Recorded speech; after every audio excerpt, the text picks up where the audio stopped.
Welcome to Kenton Teaches. Enjoy the video. You'll start by confirming prerequisites and launching the update path. First, check about this Mac to know which Mac OS and Safari versions apply. This matters for compatibility. Once done, make a QuickTime Machine or iCloud backup so you can recover if an update bumps anything. Then open System Settings.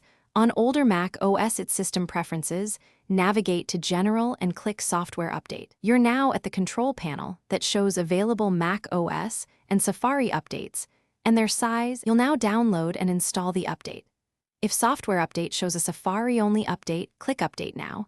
If it shows a Mac OS upgrade that includes Safari, choose Upgrade Now and read the brief release notes. Next, decide whether to install now or install tonight. If you pick Install Now, make sure your Mac is plugged into power and save Open Work.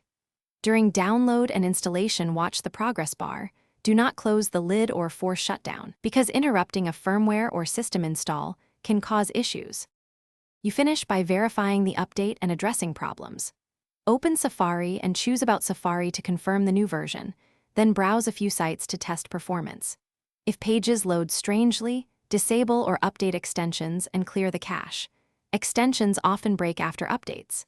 If Safari won't launch or Mac OS shows errors, reboot into safe mode to isolate issues, reinstall the Mac OS combo update, or restore your backup. If uncertainty remains, contact Apple support with your system report and error logs.